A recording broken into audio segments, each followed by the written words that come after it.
Hello everyone, I am Jonathan Little for mypokercoaching.com, and today we are going to be discussing 10 tips to help you master the fundamentals of poker. Let's get right to them.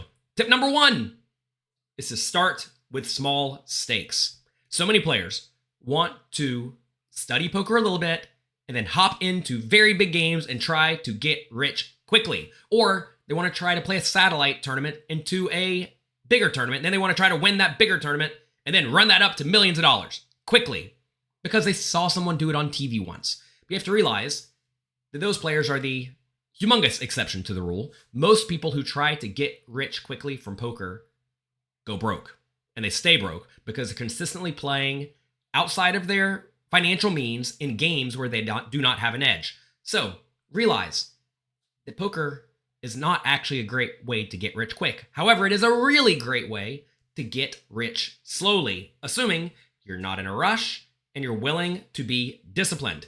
Especially when you are new to poker, you want to make sure that you are playing in games where the money is fairly insignificant to you, because if you're new to poker, presumably you don't have much of an edge on your opponents because they've studied some and you've studied none. They have more experience than you, right? And for that reason, you're probably going to be at a disadvantage. So you want to make sure that you are playing in games where the money's not so significant for you, because you don't really want to be losing lots of money for no good reason. So start small.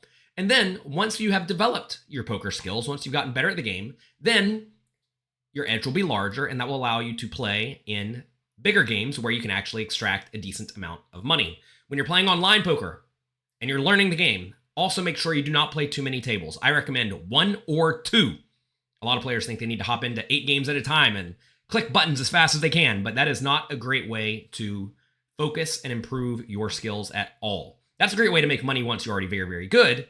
But remember, you're in the learning process right now, and your goal is to get as good as possible. Tip number 2 is to find the best games. Understand that you win at poker when you play against players who are worse than you. In the long run, over 5 million hands, we will all be dealt roughly the same cards.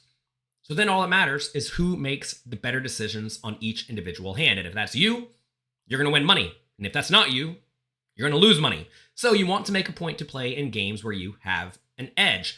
And the easiest way to do this is to actively find games that are soft with players who are not especially good at poker. And you're going to find that that usually happens at the small stakes, like we just discussed, but also usually on nights and weekends, because that's when people who have a job are playing poker casually for fun. And if you are working hard and studying poker a lot and they're goofing off and having fun, well, that's usually going to result in the money flowing in your direction. Tip number 3 is to play tight but aggressive. An easy way to win at poker is to find players who play far too many hands and then just play better cards than them. Imagine your opponents are playing the top 50% of hands. If you play only the top 20% of hands, you're going to have a little bit of an edge every single hand that you play because they're playing trash and you're not.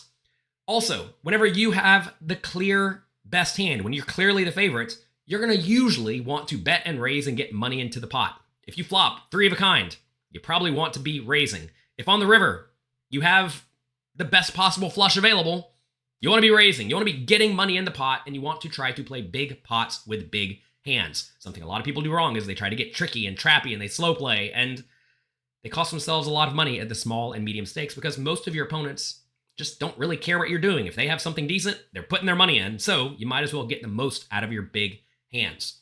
Whenever you are playing the small stakes games, you will inevitably see a lot of your opponents limping and calling and trying to steal the flop with all sorts of trash, but realize that is not how you win at poker.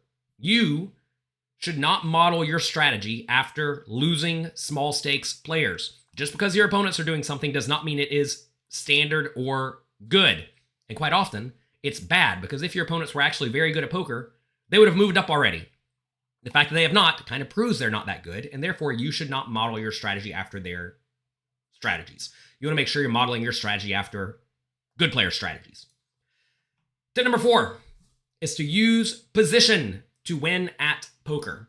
When you have position, you get to act last. This is especially true when you are on the button. And this is because you get more information about your opponent's holdings. Imagine you're in a scenario where before the flop, You raise from the button and the big blind calls. The big blind has to check the flop. You get to decide right now if you want to bet or not. Suppose you know that your opponent on the big blind will lead on into you every time on the flop if they have top pair with a good kicker or better.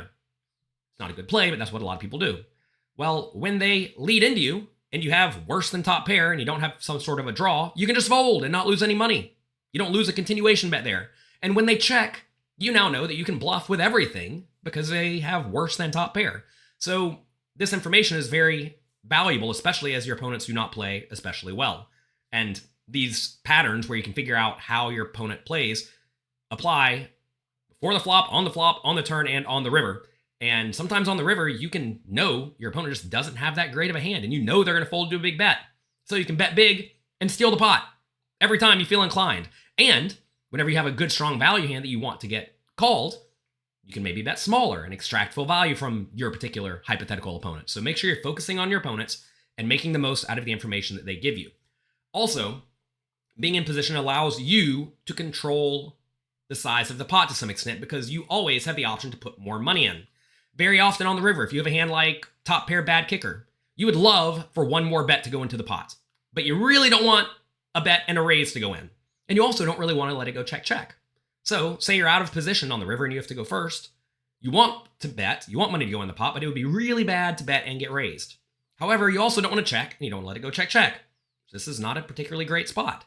If you're in position, however, if your opponent bets, you can call, you got your one bet in, you're thrilled. And if your opponent checks, you can then put in the bet and often not get raised and often get called for that one bet that you wanted to go into the pot. So being in position lets you decide if and when you want to build the pot, which is quite valuable, especially in games where the pot grows exponentially, like it does in No Limit Hold'em. So for these reasons, you want to focus on playing way more hands from in position than out of position. If you are first to act at an 8-handed table, you should be folding a ton. But if you're on the button, you get to play a lot. Tip number 5 is to play when you feel good. You may think it doesn't matter how you feel, but you're going to find that if you play poker when you actually want to play poker, when you're ready to play poker, when you're not distracted by all sorts of things that are happening in life, you're going to focus better at the poker table. And if you're focusing better at the poker table, you're going to pick up more information from your opponents that will allow you to make far better decisions. I highly recommend, if at all possible, you get rid of all of the distractions from your life when you're playing poker. If you have business going on your phone and you're on your phone the whole time, typing, and you're not watching the poker table, that's going to cost you money. If you are watching a sporting event on TV because your favorite sports team is playing and you're looking over here, but the poker action's over here, you're not going to be paying attention. It's going to cost you money. So do your best to try to focus on the game. If you would rather be doing something else, well, go do something else. It's okay. Poker will be here for you in the future. Tip number 6 is to learn the odds. There's a lot of math in poker. A lot of it is covered at mypokercoaching.com. But you need to make sure you know it. And to some extent, you need to know it very, very clearly and very easily. Let's discuss draws. Since we're here right now, you need to learn how often a draw will complete. And that is based on how many outs you have. If you have a gut shot straight draw, that's when you have 4 cards to a straight, but a gap in the middle. Like say the flop is 10-9-3 and you have 8-7, not 8-7, 10-9-3 and you have 7-6. You need to get an 8, right? In that situation, you have 4 outs. There are 4 8s remaining in the deck, and that's how many outs you have to improve to a straight. If you have 2 over cards, say the flop is 6-5-2 and you have queen jack, you can get 3 queens and 3 jacks, which is 6 outs total to top pair, which may or may not be good. If you have an open-ended straight draw, that's when you have something like 8-7-6-5. You need to get the 9 or the 4, right? There are 4 of each of those, so you have 8 outs. If you have a flush draw, that is 4 cards of the same suit, you have 9 outs because they're 13 minus 4, which equals 9. If you have a flush draw with a gut shot, that's 9 plus 4, which is 13. However, one of those cards that makes you a straight also makes a flush, so it's actually 12 outs. And if you have a straight flush draw, you have 15 outs. Now that you know how many outs you have, you can use this simple rule that's not exactly perfect, but close, to determine how often you will hit that draw on the next card. So say you're on the turn, your opponent bets, we're going to the river. Say you have a flush draw. you can take your 9 outs and multiply it by 2, which is 18, and that will be how often you will get there on the river and make a flush. 9 times 2 is 18, which means 18% of the time you'll make the flush. If you have a gut shot straight draw, 4 times 2 is 8. You'll hit that about 8% of the time. With a straight flush draw, you hit it about 30% of the time. It's a nice, easy rule where you just multiply the number of outs you have times 2 and make it a percentage. That's how often you'll get there. We'll get there with 1 card to come. With 2 cards to come, let's say on the flop, you're trying to figure out if you should call an all in. In that scenario, you multiply the number of outs by 4 because you get to see the turn plus the river. So if you have an open-ended straight draw, 8 outs times 4 is 32, which means you'll get there 32% of the time. If you have a straight flush draw, 15 times 4 is 60. It means you'll get there about 60% of the time. Again, these percentages are not 100% perfect, but they're close enough. And this is a good way to know roughly how often you will hit your draw. But definitely make sure you study the basic math of poker. It is vitally important, and you need to know it. Tip number 7 is to consider your opponent. You always want to consider what your particular opponent is doing, and you want to consider their range of hands that they could potentially have in all scenarios. Their position, their actions, their general tendencies will heavily impact the hands that they could logically have. For example, say you know your opponent's kind of a tight player. They don't play very many bad hands. If they raise from first position at a 10-handed table, they probably don't have the Jack-4 offsuit. That's important to know. If the flop comes 4-4-4, they probably don't have all that many quads, right? And they actually probably have a hand like aces, kings, queens, jacks, 10s, 9s, ace, king, ace, queen, ace, jack, king, queen, and maybe a few other suited connected hands, and that's it. Which means that some flops are going to line up really well with them, like the high cards, and some flops are going to line up really poorly with them, like the low, middle connected cards. And you can use their tendencies in this scenario to figure out how often they are to actually have a very strong hand. I highly recommend you always practice putting your opponent on a range in every single hand that you witness and play for the rest of your life, and actively work on narrowing the player's ranges as the hand progresses based on their actions. And you're going to find that if this becomes a routine for you, where this is just what you do when you're playing poker, it's going to become relatively easy for you to do this on a regular basis. And if you do it over and over and over again, you're going to start to get pretty good at putting players on ranges. Tip number 8 is to take your time. There's a lot to think about in poker. Poker is a big game. So don't be in a rush and take your time and think things through. I understand that there is some time pressure whenever you are playing live poker or online where you have to act in 15 or 30 seconds. But when you need time, take it. Take things slowly, don't get frantic, and come to a good, sound, logical decision.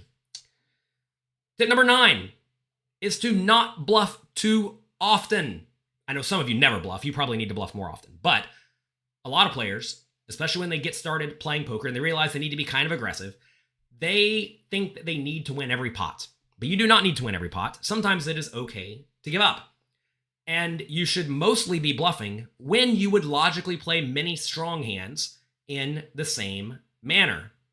It's a very good example. Say you raise from first position with a strong range, and then the big blind calls, and the flop comes 8-7-6. They check, you continuation bet, and they decide to call. Okay, say the turn is a 4. The board's 8-7-6-4. This is a spot where you're not raising from first position with all that many 5s in your hand, right? Maybe you have ace-5 suited or pocket 5s or 6-5 suited, but that's about it. But the big blind caller will have all sorts of 5s in their range because they're in the big blind closing the action before the flop, and they're certainly not going to fold an open-ended straight draw on the flop, right?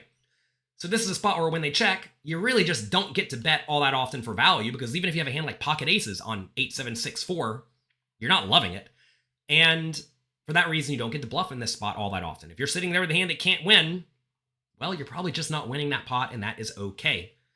Also, you want to be very careful bluffing in multi-way pots. As more people see the flop, it is somewhat likely one of them has something. And if it's not you, it's probably one of them. So be very careful betting as a bluff into a bunch of players. Sometimes you simply have to get out of the way and give up, and that's okay. You do not have to win every single hand. And finally, tip number 10 is to learn to fold. I don't personally like folding. If you fold, you can't win. However, you also lose way less than if you call and give your opponents a lot of money in spots where they obviously have a very good hand. Realize that especially at the small and medium stakes, when your opponents want to put a lot of chips in the pot, they probably have a strong hand. Most people are not betting the flop, betting the turn, and going all in on the river with nothing. And they're especially not check raising all in on the river with nothing. They just don't do it very often. So you need to have a very strong hand to call. Understand that hand ranges vary based on the board. If there are 3 hearts on the board and you have pocket aces with no heart and you bet on the river and your opponent check raises you, you probably have to fold. Pocket aces are great pre-flop, but not on the river when there's 5 random cards out there and 3 of them make a flush, right? So you have to be careful to not overvalue hands that are strong on a previous betting round, on the current betting round when they get way weaker, especially when your opponent wants to put in a lot of money. Also, I realize that you do need to learn to fold, but in small and medium-sized pots, you want to make sure you're not folding too easily. What happens to a lot of players is they'll have a hand like top pair bad kicker. They'll bet it on the flop and get called. The turn will go check, check. The river will come. Their opponent will make a bet, and they'll just fold top pair. You can't go around folding top pair here. You have to realize if you take a passive line of checking it back on the turn, and then your opponent bets, they could easily be betting with a worse hand, or they could just be betting because they know that they can't win at the showdown, and they think that you can't have a good hand because you didn't bet the turn. So you want to make sure that in small and medium-sized pots, you don't fold hands that are normally pretty decent, like top pair or even middle pair with a good kicker. You got to be a little bit sticky in those scenarios. But if your opponents are blasting the pot, want to get a lot of money in, they probably have a good hand unless you know them to be maniacal. So that's it. Those are 10 tips to master the fundamentals of poker. If you enjoyed this video, do me a quick favor. Click the like and subscribe button down below. If one of these tips in particular really talk to you and you need to work on it, write it in the comment section below too. Maybe we'll expound on it in a video in the future. There's also a notification bell down below. Go down there, click that too. We're going to have a lot of great videos coming out on this YouTube channel that I want to be sure you do not miss. So that's it for today. Good luck in your games. Have fun. And I hope you learned a lot. We'll talk to you next time.